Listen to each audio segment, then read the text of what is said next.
Legend don't play.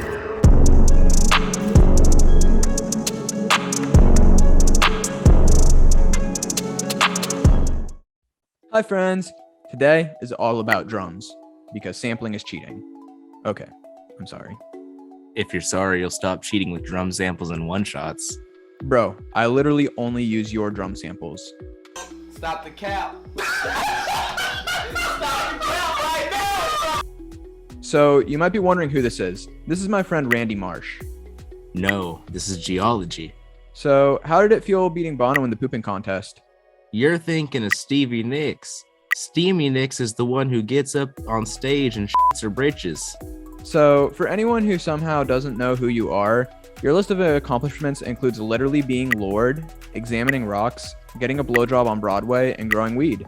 But probably your biggest accomplishments are the many drum kits that you have designed entirely from scratch. Anyways, I'm hoping that you can share some of that sauce with these lovely viewers right here. Oh, they're great. They're great. You got some of that right, Andrew. I thought we were pretty well acquainted. It's your boy, Jiala Ji, producer extraordinaire, sound designer, composer, engineer, all-around knob turner. Andrew's brought me here today so we can hopefully address some of the pitfalls and most common techniques that I try and implement when I'm trying to assemble my own drum kits. And maybe we can speak further on some of the techniques that bring these samples to life. Where do you start with making your own drum sounds and drum packs? Firstly, I'm going to open up my favorite Subtractive or FM synth, and we're going to decide on what sound we're going to make. This is most crucial. That's really interesting. I've always made drum sounds on wavetable synths. I'm really curious to see what your process is like with Subtractive and FM synths, because honestly, that just seems like necromancy to me. Fun fact, without sounding like a wise guy, wavetable synths perform FM on moving waveforms. So a lot of this will be familiar to you, just through a different UI, if that makes sense. Can you show me what you mean? I honestly don't understand yet. So basically, you see right here, I'm taking my cursor and adjusting the waveform. It's going to change the harmonics. You can hear it, right? Yeah. Wavetable synths will automate this process. Like in Serum, for example, it will slide the wavetable knob from sine to a triangle. A lot of the links that are made in Serum are just FM amounts because you can have two wavetables that are in static positions. This is exactly what we'll be focusing on in my favorite synth, Citrus. Okay, I think I better leave this to the professional geologists. I'm just going to use stock FL Studio drum sounds from now on. That's cheating. Fine, I'll use the Only Drums kit.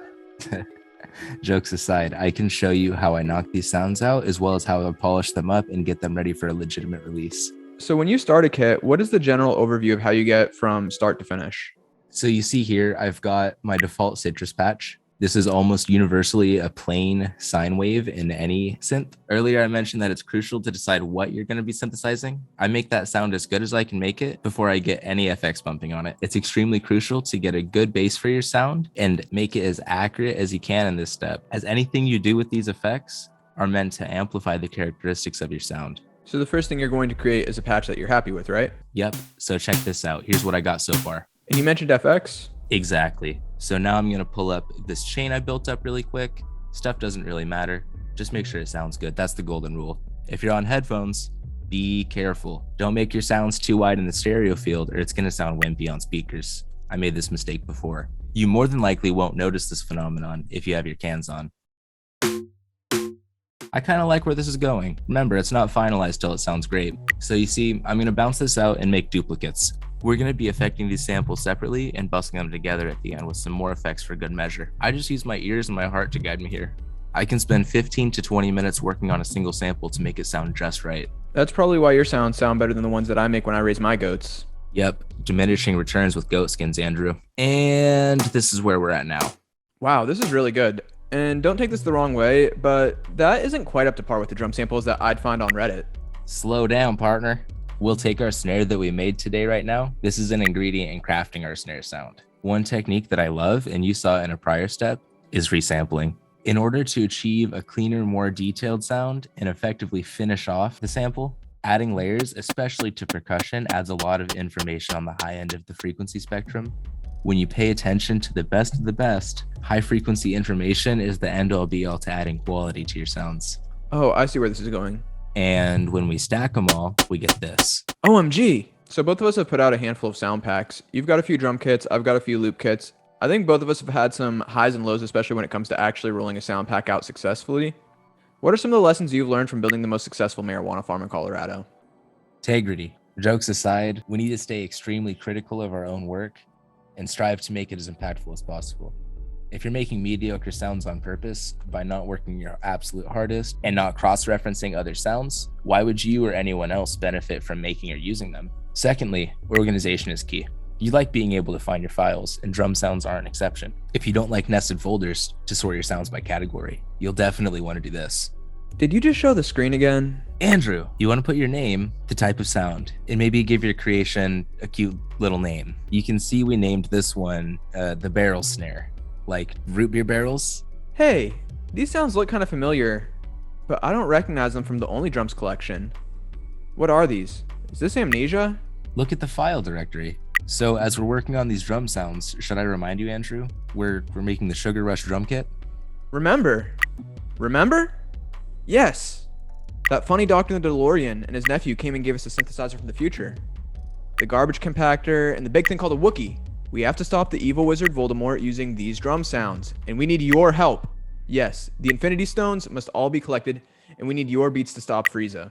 That's right, it's your duty to travel to Middle-earth with the Sugar Rush drum kit and slay Willy Wonka. Okay, all you need to do to get unlimited swag, drip, and sauce is go to andrewtheavatar.com and pick up the brand new Sugar Rush drum kit. No. I mean, they should go to your website, yes. That's mandatory for good sounds, but...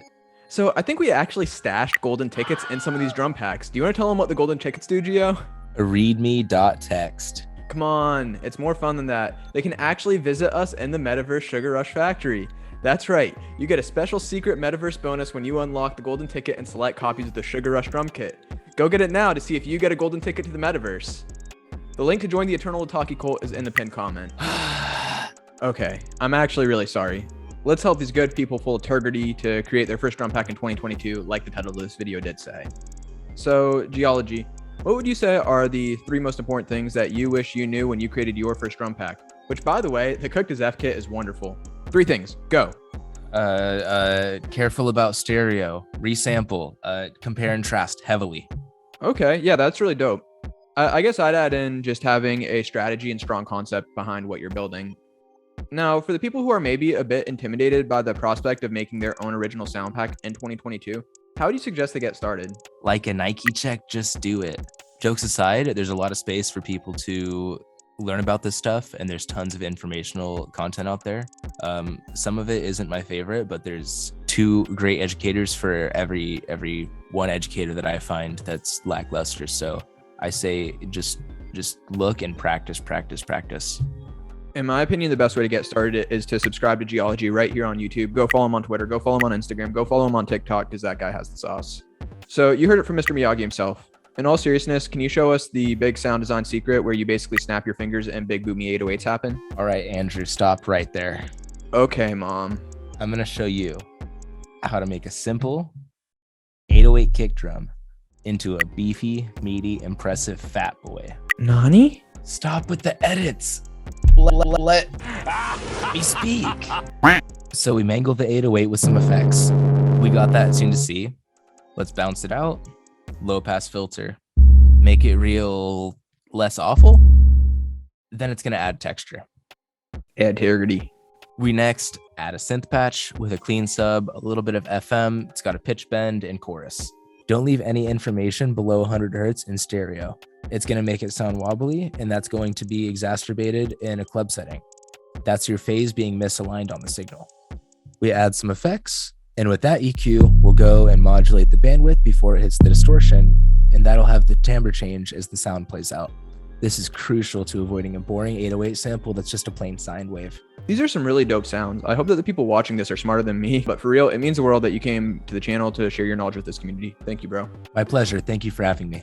So be sure to tap in with Jiala Ji on social media at ProdGeology and download the Sugar Rush drum pack right now. The link is in the pinned comment. If you want to watch me cook up some beats with Jiala Ji drum samples, you can click either of these cards. Thanks again. I'll see you next time.